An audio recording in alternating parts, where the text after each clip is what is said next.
Прикоснись к сердцу ребенка. Бригада врачей из Центра сердечно-сосудистой хирургии имени Бакулева обследует и оказывает адресную помощь детям с врожденными патологиями. Визит не первый и далеко не последний. На приеме у кардиологов двухмесячный Адам Безиев. Сейчас ему делают УЗИ. У мальчика обнаружили порок сердца. Врач тщательно осматривает пациента и выносит вердикт.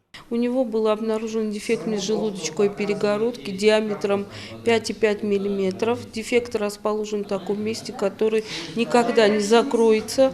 Его нужно оперировать, но вопрос времени, когда это сделать. Вот сейчас направили его к кардиологу, к детскому кардиологу, к нашему. Он назначит терапию с последующим уже контролем динамики. Порок сердца не приговор, говорят московские специалисты. Лечение проводится только хирургическим путем, поэтому здесь же отбирают пациентов для проведения оперативного вмешательства в Московском медцентре имени Бакулева. Родители довольны.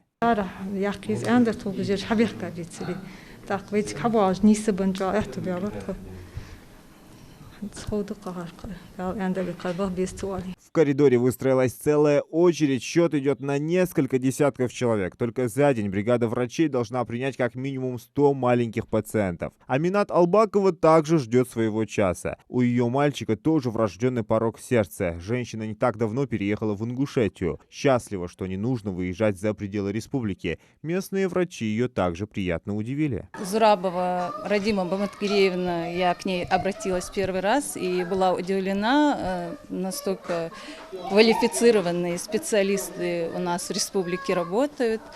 И рада, что наша поликлиника дает возможность принимать людей, потому что очень много детей, людей не могут выехать за пределы из-за каких-то проблем.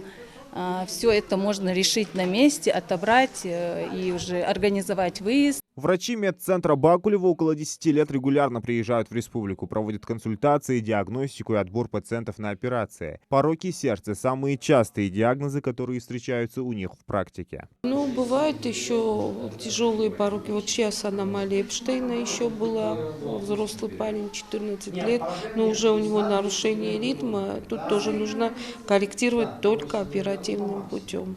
За 2 часа работы уже отобран на операцию 1 человек, 3 на реабилитацию и 1 на повторную консультацию. Врачи ежегодно наблюдают своих пациентов, которые оперировались у них ранее. Уже порядка 10 детей прошли, которые были именно прооперированы ранее. Там кто-то год назад, кто-то 3, кто-то 5 лет назад. К счастью, у них все хорошо, но и нам приятно, потому что мы видим свои результаты, мы видим, что это было не напрасно, и то, что действительно результат он хороший.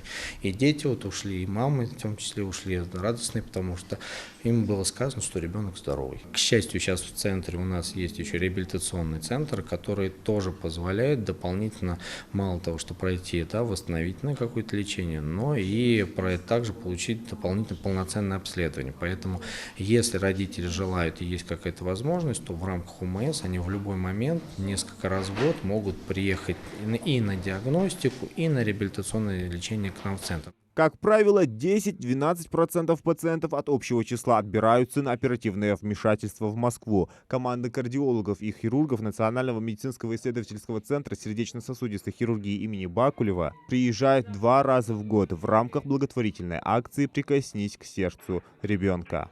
Сегодня планируется принять свыше 100 человек, завтра такое же количество.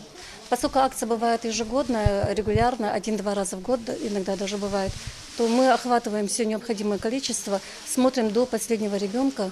Поэтому вот в прошлый раз мы прям до 10 часов ночи были. То есть смотрим всех, кого надо посмотреть. Врачи не уедут до тех пор, пока не посмотрят всех детей. На сегодняшний день в Ингушетии зарегистрированы более 500 детей с врожденными пороками сердца. Все они состоят на учете у терапевтов и проходят плановое лечение, в том числе и оперативное вмешательство. Здесь уверяют, ни одного пациента не оставят без внимания. Зелимхан Калоев, Мухаммад Белакиев, Новости 24.